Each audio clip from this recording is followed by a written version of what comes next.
Right, so let's talk about mixing. So I remember the times when I used to go in the staff canteen and I used to push the headphones in anyone's ears who would listen or make eye contact and say, I'll be like, yeah, listen to my new beat. Like at the time I loved the beats, obviously, but listening back to them, which is the only time you should look back on anything, is just to see how far you've come. But anyway, I just want to apologize to all those people that I made listen to them beats and to the artists that I tried to get to buy them, because the mixes were absolute trash. But it's a learning thing. You progress, you get better. You look back on the stuff that you used to do and be like, thought it was fire then, but the beats weren't cutting it at the time. That's okay. I'm okay with that.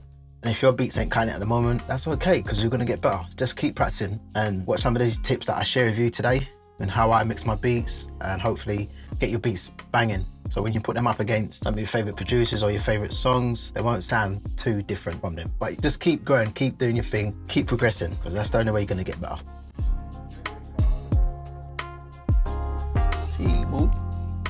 What's going on, YouTube fam? Hope you're good. It's Casey, welcome back to my channel. I was checking my YouTube analytics today and it says I'm just 30 subs away from 8K, which is mind-blowing. I'm not going to get into a whole thank you video right now, but what I will say is to each and every one of you so far that's following me on my journey and building up this channel and community, just big thank you, and just know that it's appreciated 100%. Anyway, before we dive into this video, I'm going to quickly shout out my two newest subscribers, Benny Flows and Nora Kagisano. Thank you both for hitting that subscribe button.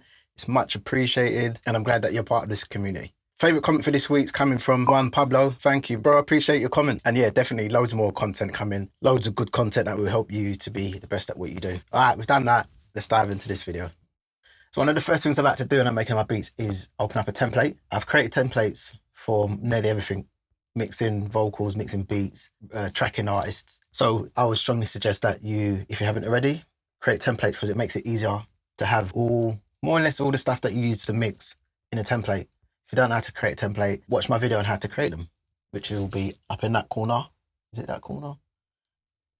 Just click that link and it will take you to that video. So templates, and the other thing I like to do is mixing mono. Just start using SonarWorks as well, which will be turned on when I start making my beat, and when I get to a certain point with levels and maybe a bit of EQ, I put it into stereo, maybe take SonarWorks off and switch between headphones and monitors, the KRKs. So these are things I've been doing for years, and it's part of my workflow. So what I always say and always suggest is just finding your workflow, find what works for you and how you want to go about doing things. So I'm going to play the beat for you and just break down how I mix this beat.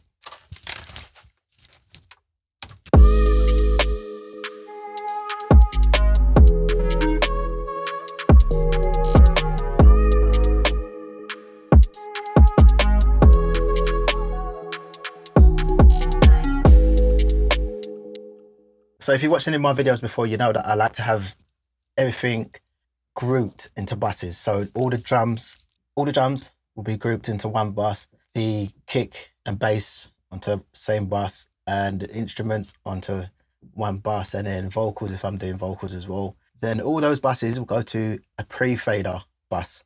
So let me just show you what I mean. So the kick is routed to kick bus, all the drums routed to, we've got that going to bus 9, which is all the drums. And then we've got the 808s will be routed to its own bus.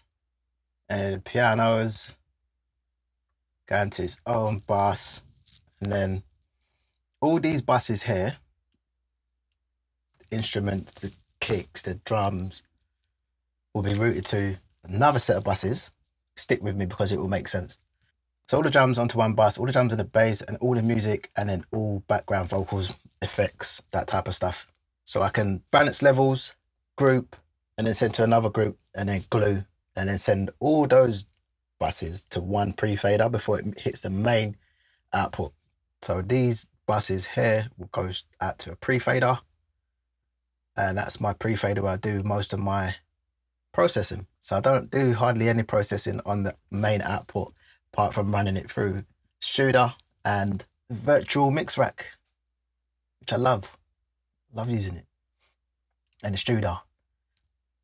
So yeah, that's my they're my sweeteners. Got a limiter on there as well, just at 0.3.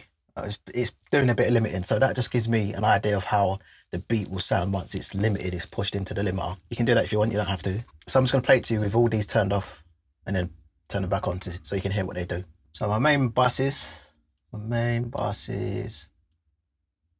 the output.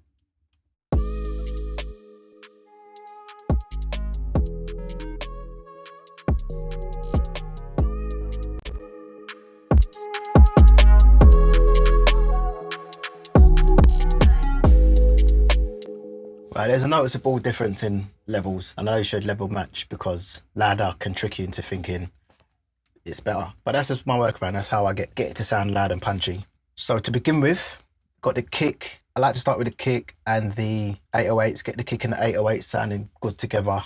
There's a trick you can use to get the kick and the 808 to gel together. So if you put a vamp meter on it and the kick and the 808's hitting the vamp, or the kick and the bass is hitting the vamp meter, the VU meter, at 0, should be a good volume. But use your ears, and if it feels right and sounds right, then just go with that. A good way to get your kicks to sound punchy is just to have the bass or the 808 lower than the kick. It sounds simple, but a lot of people like to push their 808s because they're bass heads. I'm a bass head, I like bass. But if you want that kick to punch through, then yeah, just levels. It's just basic leveling. 808 kick sounding good, clipping the 808 a touch.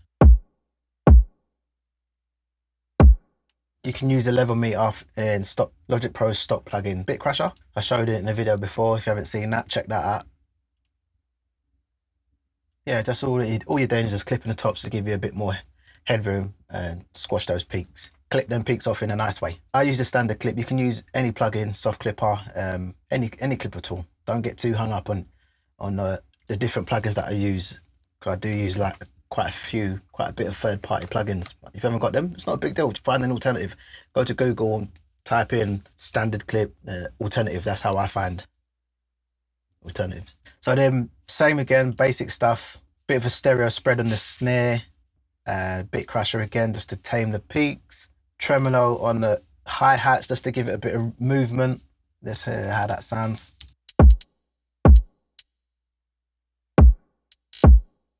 Yeah. Decent. And 808s are getting a bit of treatment. Got a decapitator on there just to give it a bit of grit. So with these all turned off,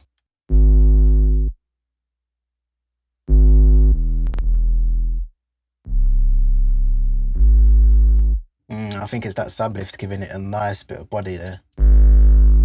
Yeah.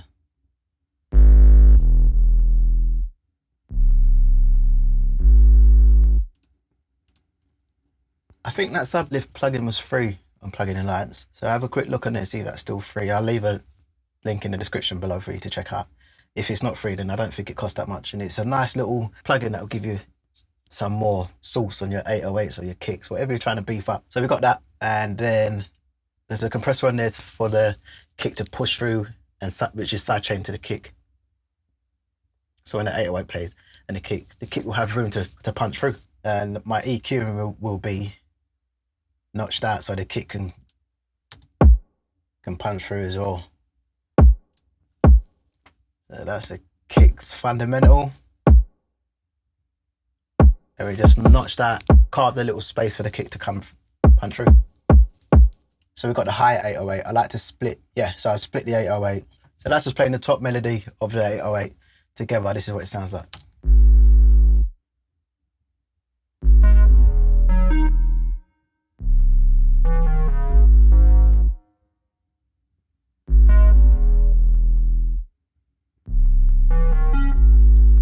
Multi-band compressor on there just to, well, I'm cutting the low end and boosting some of the high mids. And then we've got the instruments, which is a nice little bell sound from Alchemy.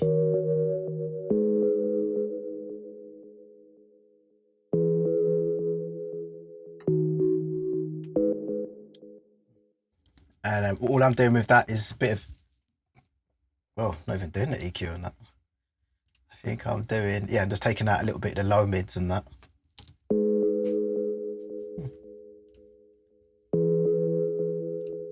So I've sidechained it with the piano. So when the piano plays, the bells will duck.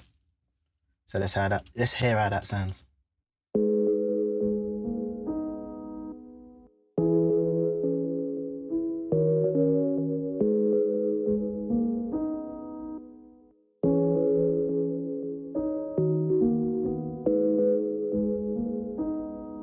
Bit of EQing as well, just to create space for the piano and the bells to live together and create a lovely little sound.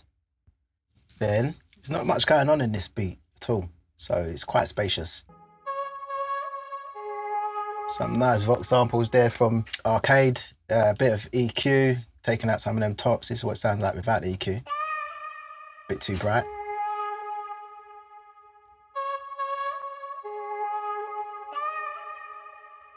I suppose I could have just cut there.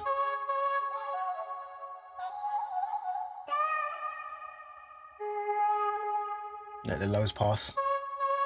But I didn't, for some reason. So, and then together, that sounds like.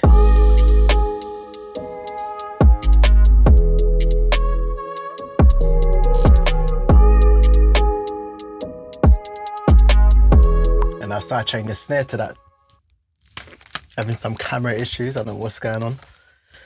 So yeah, like I said, sidechain the Vox to the snare. The snare to the Vox.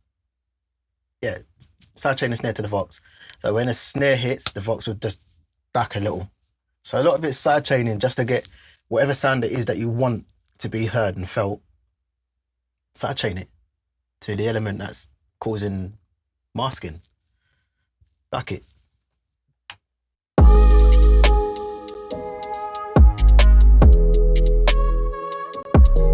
And then yeah, once that's all mixed, I'll have some reverb on there, maybe 2 or 3 reverbs, a room reverb, and then this time it's a chambers. And all these reverbs will be timed to the BPM of the beat or the mix that I'm doing. And I've done a video on how to get the perfect reverb time. So if you want to check that video out, do that, because it will help you to get your reverb to blend with your mixes. Bit of EQ on the reverbs so that it all sounds cohesive. And then these reverbs will be going to its own bus, which I can manipulate again and glue together so that it sounds cohesive. I forgot to mention, my first insert will be my P mix, which is basically a parallel mix of the whole track, the whole mix, the whole beat. So everything will be going through that. This is what the P mix sounds like.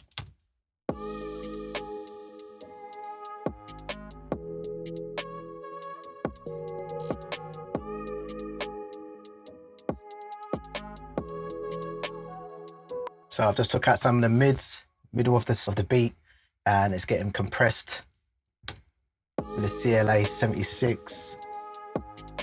And then we're just taking care of the peaks with the L2. I'll play it with and without so you can hear what it's doing.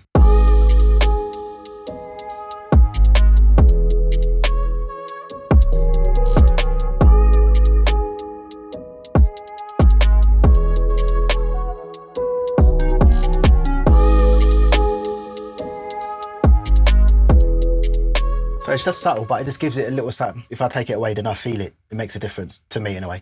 So yeah, that's just a P mix, parallel mix for the whole track, the whole beat, which you can do as well. Give you that extra sauce. All that will be running through a pre-fader. Listening back, it does sound a little bit distorted, like there's too much low end. I might have just taken care of that in the mastering phase, which is a whole different video. Yeah, some of it feels a bit too much.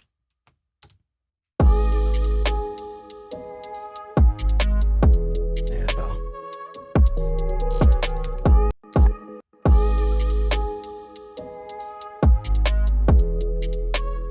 Also, I feel like the reverbs now sound a little bit too, like it's got too much high end.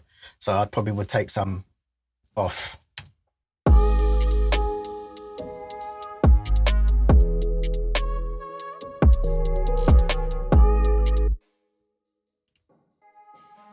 I think that's the culprit there, isn't it?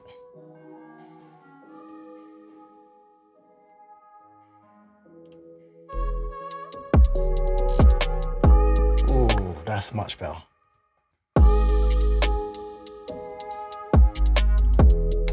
And yeah, I've got a bit of reverb on my kick because it's in the room, it's in the same space as everything else, so why not? If you want to put reverb on your 808s, that's entirely up to you.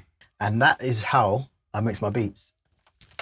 Like, my style's always changing. Like, I just have a template and I will use different plugins, swap some plugins out, try a different approach. Yeah, because I'm always looking for new ways to do things, and I kind of get bored or uninspired if I just open up a template and throw all the files in.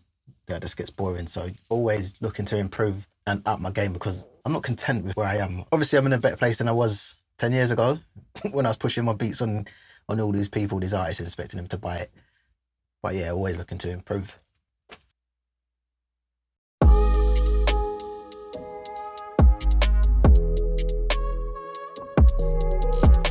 So that's just a brief overview of how I mix my beats. I didn't want to go too in depth on what settings I used and frequency bands and stuff like that, because I feel it's a case of you, when you come to mix your stuff, those particular settings won't help you out because it's different source material. It's just knowing what to use and when to use it and why you're using it. So like basic EQ and compression and carving out space for each instrument and sound to fit within the mix. Be sure to check out the videos that I mentioned throughout the video. How to make your kicks punch through, and where's the other one? Templates, how to create templates, because these things will definitely help you and speed up your workflow. If there's anything you're unsure of in this video, drop a comment below or hit me up on Insta. I'm always happy to help. If you like this video at all, hit that like button. If you want to see more videos like this, hit the subscribe button and make sure you hit that notification bell so you get notified anytime I put up a new video. As per usual, I appreciate your time.